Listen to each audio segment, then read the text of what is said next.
All right, family. Black Power. Black Power is the truth hour with General Sarasu said he kick back. Get your mind ready for some information that's guaranteed to be heavy. That's right, family. We jumped in. Okay, is we got a heavy one today. We're gonna be talking about is Prophet Noah the grandfather of ancient Egypt. We're gonna most definitely be jumping off into that. Let me get the let me get my background together right quick.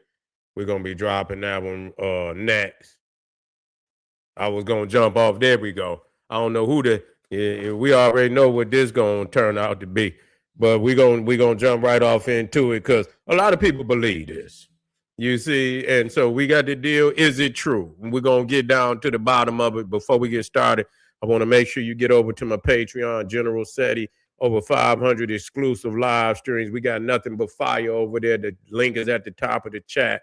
KingSeti.com, online marketplace, official General SETI products, off the chain t-shirts, hoodies, African Kemetic jewelry, DVDs. You can also become a member of my YouTube page, General SETI, Sarasu SETI. Get access to exclusive material, and please give the video a thumbs up, like it because you love it. Share it with your family and friends. Comment, just don't say nothing stupid because you gon' get banned. You feel what I'm saying? Here we go, family. And people got to understand this. People don't, when you fall into this concept, this is what you believe.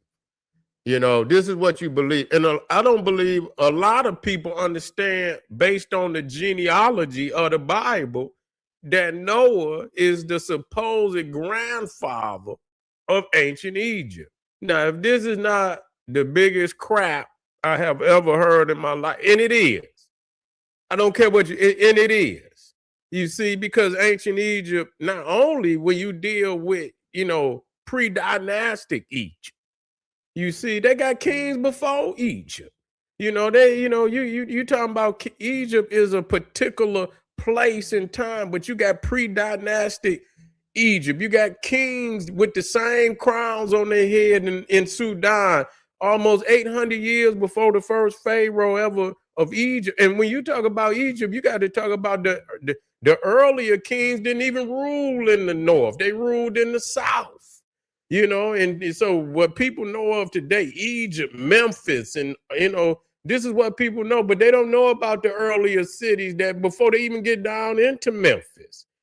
And so, just the dynastic period don't mean nothing. You got to deal with the pre-dynastic period. Then you got to go up further where they have found earlier traditions with the crown.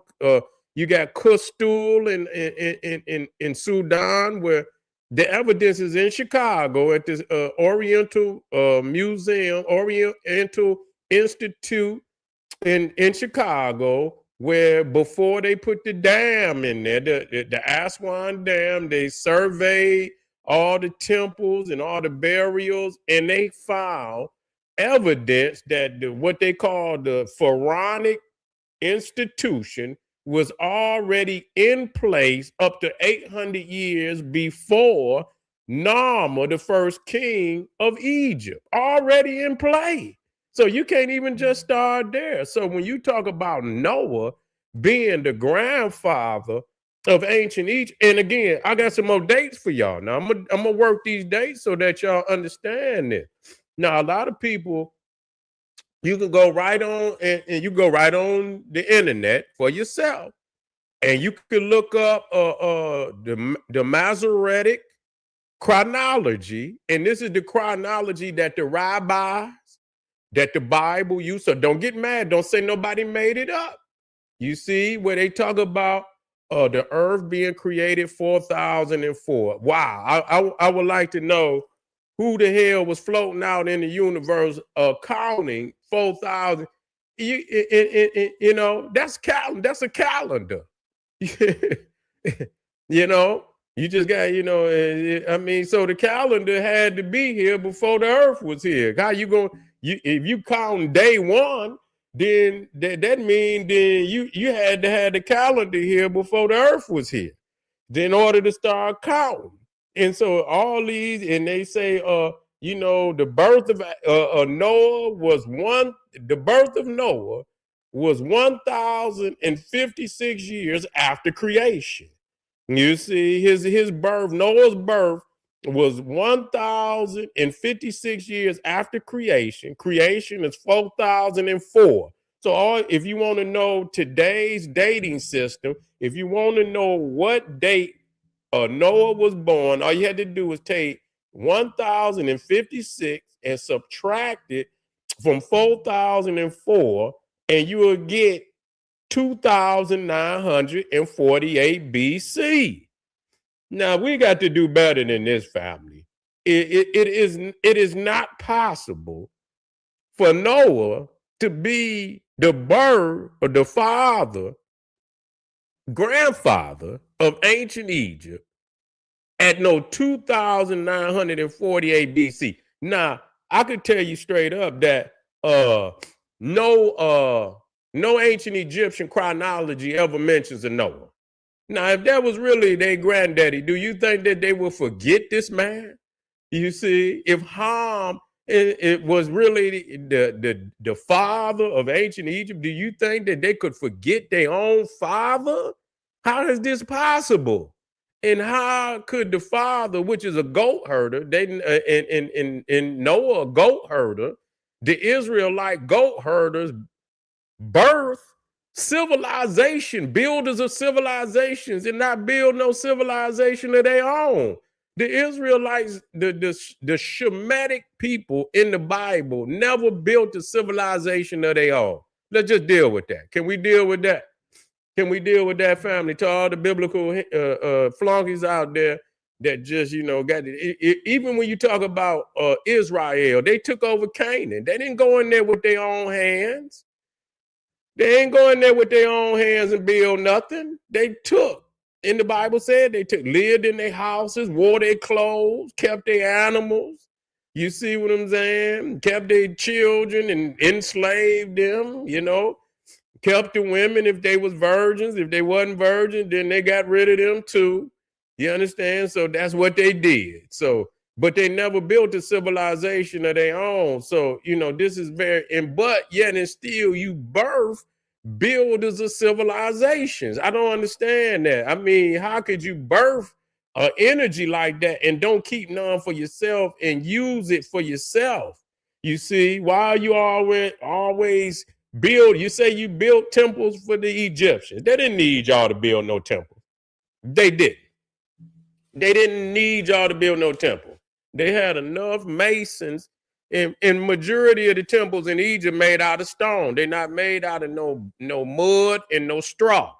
So y'all can stop that. Quit lying. I know y'all been a Disney, you know, y'all watch Disney. What's that? The Prince and the Prince of Egypt, and you know, and they put all them cartoons together, and then y'all watch the Ten Commandments on Thanksgiving. What do it come on? Easter.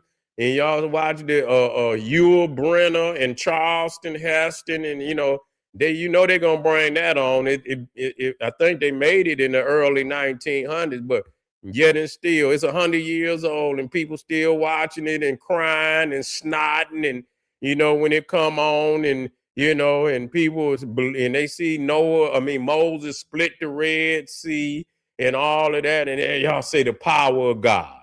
The power of God. Y'all believe any damn thing. They got all type of technology today.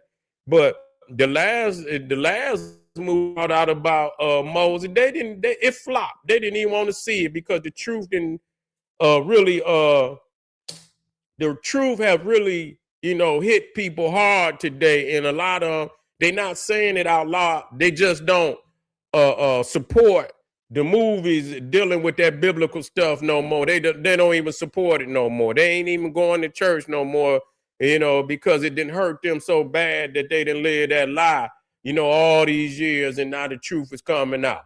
But hold on, family.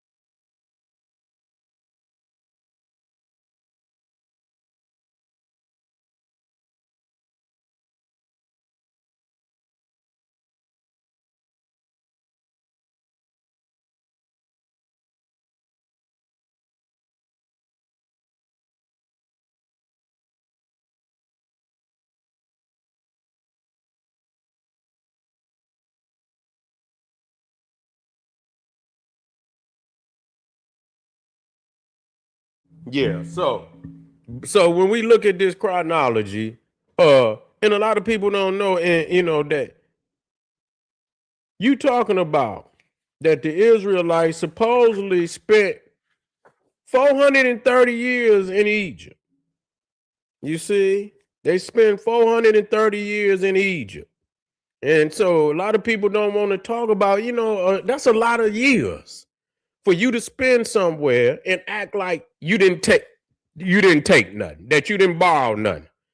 And when you ask them about what did they take out of Africa, then they give you some little minuscule, well, we might have, I mean, come on, 430 years. And do y'all know, and see, this is the thing that they don't talk about. We had to get on them. We dealing with, the fact that we already know that Noah is not the grandfather of ancient Egypt. We know that. You see? We know that. We didn't make sense of it. But we don't understand the ramifications. And we think it's just small because, but you got the majority of the world following three of these religions that's basically plagiarization of African scriptures. You see, and at the same time, they living off of the wisdom of our ancestors. Then they carving on the walls, they carving the statues up, at the same time to try to do anything to hide the fact that it's African. If it wasn't African, Egypt, they would venerate Egypt over Greece and Rome.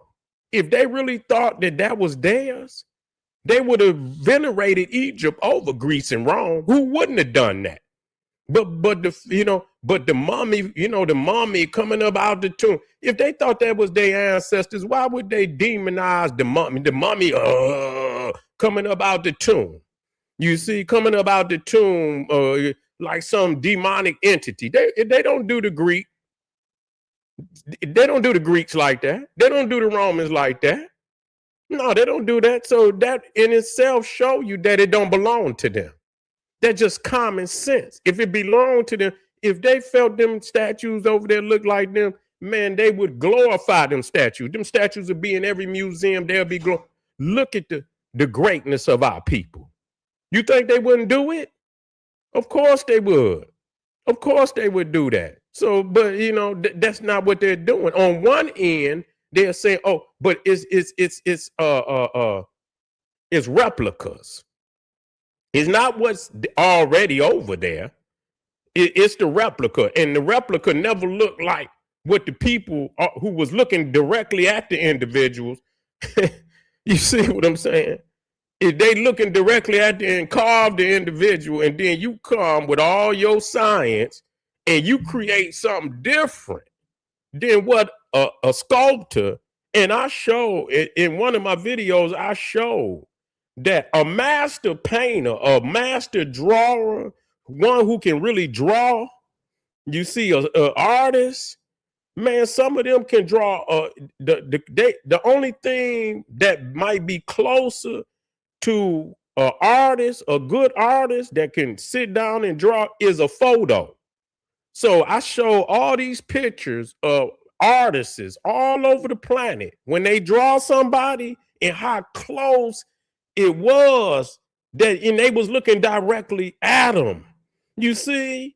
So when you talking about a master artist, a sculptor who, and how they, and even to this day, you see, and they looking directly at them, they not gonna make no mistake and draw something totally opposite of what they looking at, because that's how they get their esteem. The closer they get to how the individual really look, that's how they get, that's how they get their rank and file. That's how people say, man, that artist right there, he gonna draw you perfect. And so that's gonna carry him all over the world, carry her all over the world. They not gonna draw something totally opposite of what the person looked like. And they sitting right there looking directly at them. That just don't make sense. So when you look at, I see replicas. of all, and you can go online, and I did that, and you see replicas of the Greeks, and they took Alexander, they took Julius Caesar, they took all the Roman uh Caesars, and they replicated them, and it always looked exactly like the statue. They don't try to change it. It looked exactly like the statue. The Romans and the Greek. Only Egypt, where it could look like one thing, and then when the replica get back, it's something totally different. I say, what kind of shit is this? Only civilization out of all the civilizations where they do that. You look at King Tut, how King Tut looked. And then you look how they brought this air replica and say, this is how, based on the scan and all of this is what he looked like. He don't look like all the other statues that almost, it looked like they was so, they looked like they've been rolled off a assembly line. They were so exact. All his statues look exactly the same, meaning that the masters, that's how he looked. But here it is, all these master sculptors looking at this boy, carve this boy, draw this boy, and here it is, everybody was wrong. Why would they? I mean, if I pay you to draw me, and you come back with something that looked totally unlike what I look like, you're not getting paid. You're not getting paid. Nobody gonna pay you to bring them a drawing that don't look like them. Okay? That's not gonna happen. You're not gonna get paid. So how is it that the replica that they say they didn't put this boy together on some CAT scan and say this is how he looked, and you go back and look at all the ancient sculptors and sculptures of how they created him, and it don't look nothing like that. You see, it ain't no way he gonna get paid. Man, they probably hang that man. You know what I'm saying? To bring him, and he looked like this, and you bring a statues back that look like, man, nobody gonna go for that. So that's simpleton thinking to think somebody would do in any era. You know what I'm saying? In any era. But this is what we up against today, and knocking noses. And it's crazy because I just couldn't believe it. It's like every statue. I couldn't believe it. I mean, and I've been studying it for so long, and it's just like every statue, the nose and the lips is missing. You go into Greece, you go into Rome, their statues is not tore up like that. Okay, and they did more warring than anybody. They did way more warring than the Romans. All they did from the time they came into creation, that's all they ever did was war. That's that's all they did. The Greeks, the same way, war. So if anything, all they stuff should have been tore up. How is it that they statues are still, and yeah, they got some broke up statues, but it not deliberately. If it's if it fall over and the arm come off, but a lot of them still had their faces, and you could tell somebody literally went up to the African statues and just totally just attacked the statue, just beat it up, just knocked the eyes, the nose, the lip, everything. And the fact that they would get up on the Sphinx is just a proof of that it wasn't no coincidence. Now, if it looked like them, they would have glorified it. Why would they have? I mean, that's what they've been trying to. They wouldn't even have to recreate nothing. You see, they wouldn't have to come in and recreate no replicas because they would have the original. That's what they always wanted. So they know that that's not them. They know that. I don't care what nobody. They know that's not them. Okay, and so the fact that they tried to fool the world into saying that this is not African. This is something. This, that, and the third. And the reality, when they finally got a chance to get in there, Napoleon, the British, and and Napoleon looked up at the speech. They say he was in shock.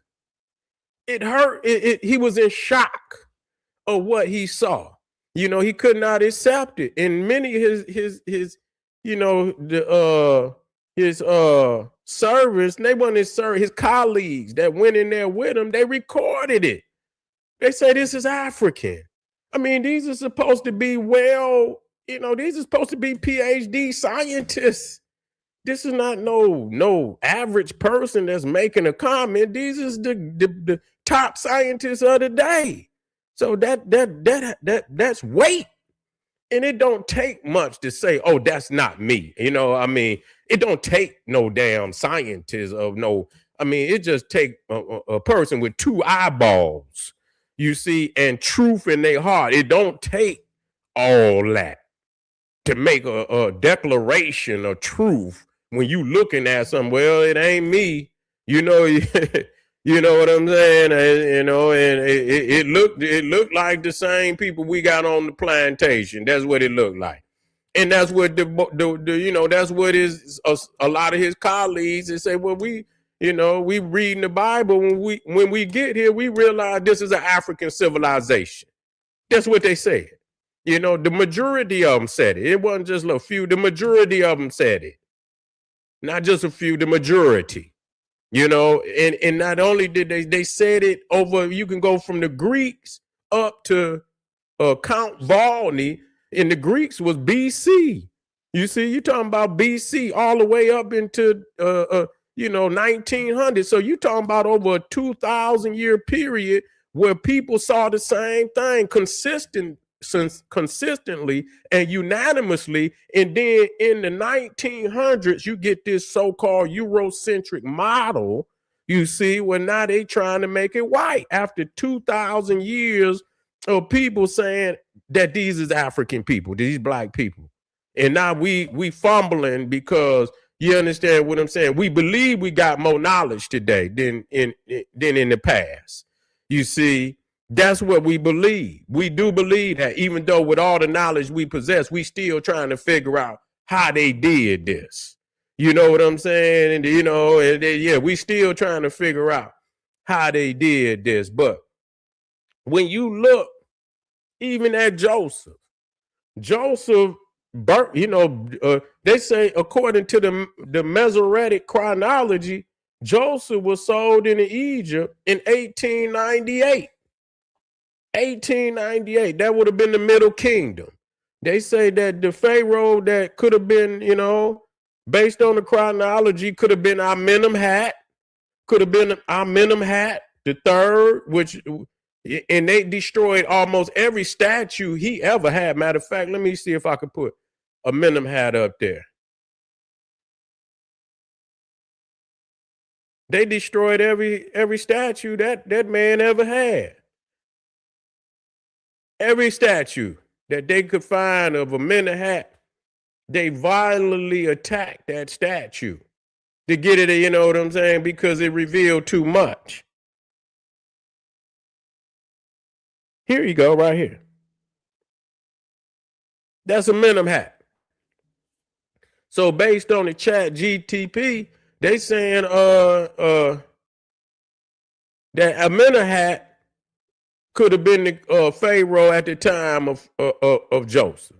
Now, we know it ain't no Joseph, but based on the chronology, this would have been the king that would have been sitting there. The man with all these dreadlocks, you see, all these dreadlocks. So, they went, every statue of this man has been defaced.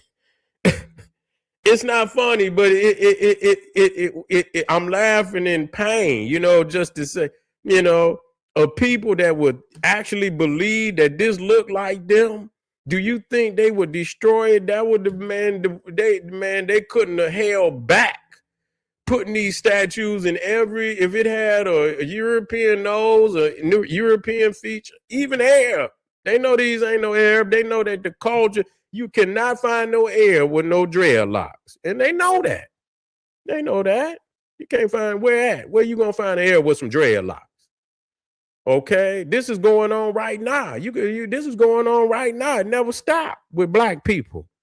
You see, And so, you know, so we already know we got to come about it. And so there is some information that could be used, but you most definitely have to have it. You know, you got to understand this chronology. If you it's no need to even read the Bible unless you understand first and foremost the chronology from beginning to end and the individuals in the book. You have to understand who they are before you even start reading. So when you do start reading, you got the chronology, you got an understanding of who they are, and you got a comparative chronology of, you know, what we know of. And even ancient Egypt's chronology is up for dispute. Okay. You know, ancient Egypt is far older than what people is given credit. So understand that. Even Herodotus said that the dynastic period was over 10,000 years old. That's what he said. That's what he got from the Egyptians. They told him that the Egyptian dynastic period was over 10,000 years old. Okay? Not starting at 3,000. You see? Which is, you know, and when you look at the megalithic structures that's in Egypt, that make more sense than 3,000. You can't have the first king sitting on the throne at 3,200 BC and you building megalithic pyramids 300 years later. Come on. Let's do if we're gonna do this, we got to act like we got some common sense. If we ain't gonna act like we got common, we ain't gonna never get nowhere. Ain't no way in 300 years you gonna go from a mud masturbah to a megalithic 50-story skyscraper, you know, with over 2 million stones on this pyramid, and the average stone weigh 2 tons, 5 tons. The heaviest stones weigh almost 100 tons. And you gonna come up with that kind of knowledge in 300 years? Man, let's stop this. This is mad. That's why they say it come from Earth. It come from outer space. You can't create no knowledge that great in 100 years. The time frame is not relevant. So when Herodotus said Egypt was 10,000 years old, that's more in alignment, and it could be older than that. You see, it could be older than that, but understand, you know, they taking in consideration the dynastic period. They taking into consideration the kingship of Nubia. 800 years before Egypt, they had already come into the Pharaonic. The white crown was already being worn in Sudan and Kustur. They got the documentation. So the 10,000 BC is more relevant. You see? Hold on, where we at? Yeah. Okay. General Seti at yahoo.com, family. Yeah. General Seti at yahoo.com. So, in matter of fact, I'm going to get on that 10,000 BC. You see, I'm going to get on that 10,000 BC. I'm going to bring y'all that document to show y'all that they know better than me. But see, the only thing is they still trying to align Egypt with the Bible. That's really what they doing. You see, that's exactly what they doing, even though it's still out of context. They keep it just enough where you could say, oh, well, it might be off a little bit, you know what I'm saying? But it still ain't going to be off that much. You see, it's still not going to be off that much. So even the chronology of ancient Egypt is garbage. You see, just to be real with you, it ain't no 3,000, no 3,200. It's far older than that. It's far older than that. But anyway, family, stay with me. We still got, we got 2, 3 fire presentations coming up right after this. Don't you go nowhere. This is General Sabra Soon said it. Get over to Patreon, immediately support the general. Got that file over there. Arm yourself with knowledge. Bang on the Wicked Beast Daily. Liberation through African education and confrontation. Boom. Black power.